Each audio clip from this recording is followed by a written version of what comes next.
In the quiet suburbs of Warren, Michigan, Ashley Elkins lived a life centered around her family and her passion for beauty.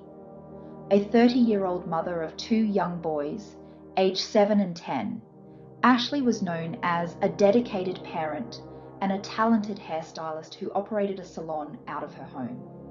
She was described by those close to her as someone who poured her heart into raising her sons, creating a loving environment despite life's challenges. But on January 2nd, 2025, Ashley's world came to a tragic halt when she vanished, sparking an investigation that would reveal a harrowing story of alleged intimate partner violence.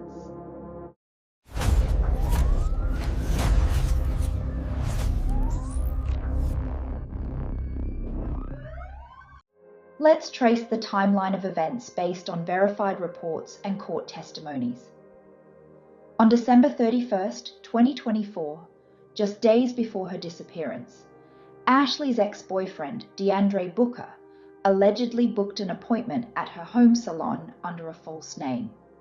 Family members reported that he arrived at the home, but Ashley and her sister chose not to answer the door, remaining hidden inside.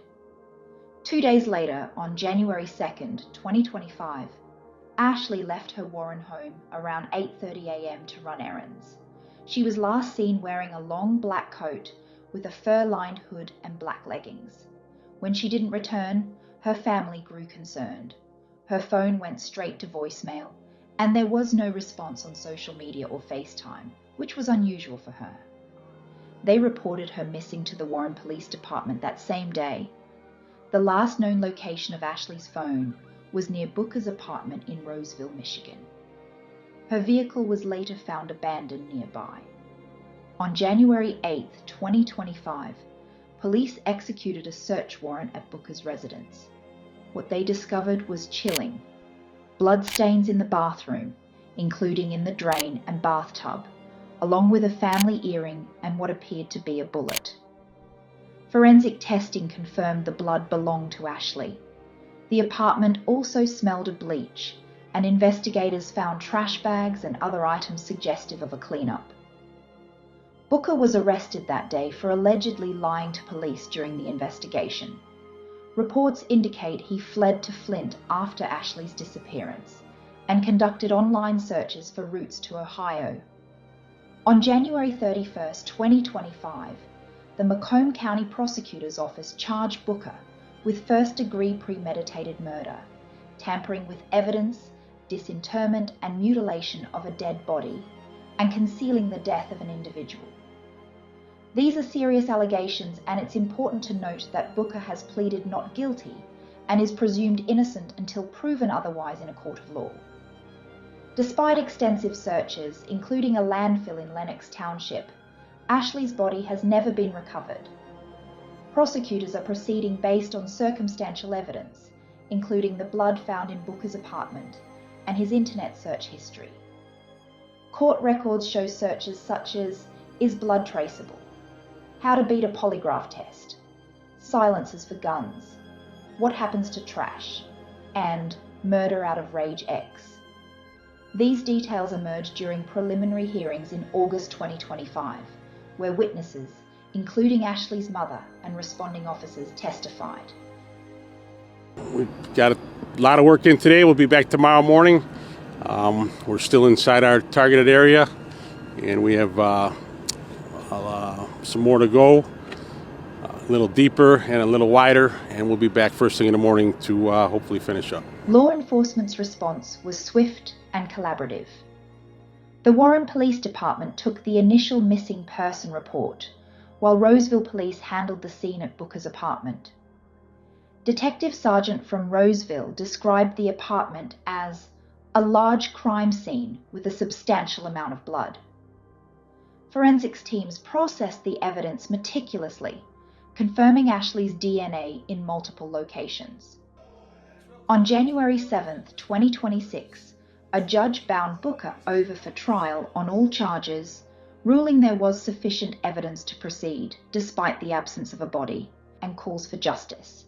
Her family has been vocal, attending every court hearing with supporters. A GoFundMe was established to support her 2 sons, reflecting the community's desire to help. On social media platforms like X, formerly Twitter, users shared updates on the case, expressing outrage and demanding accountability. Local media outlets, including Fox 2 Detroit and CBS News, covered the story extensively, highlighting the ongoing search for closure.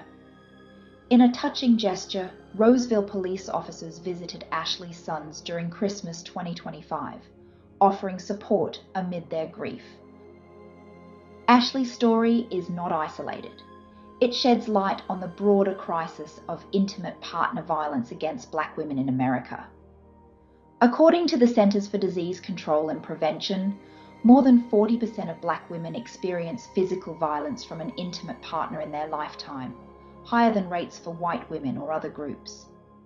Over 53% face psychological abuse, and Black women are 2.5 times more likely to be murdered by a partner than white women, often at a younger age, around 36 years old.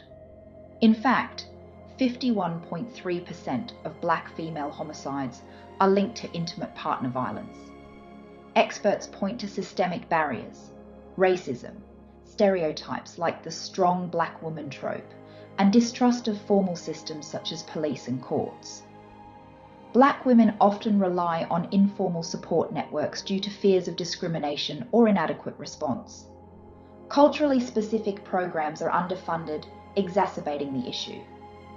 This violence is a public health crisis, rooted in intersectional factors of race, gender, and socioeconomic inequality. As DeAndre Booker's trial approaches, Ashley's family continues to seek justice and closure. Her story reminds us of the urgent need to address intimate partner violence, support survivors, and dismantle the systems that allow it to persist. If you or someone you know is experiencing abuse, resources like the National Domestic Violence Hotline are available 24/7 at 1-800-79-97233. Let's honor Ashley by amplifying voices and pushing for change.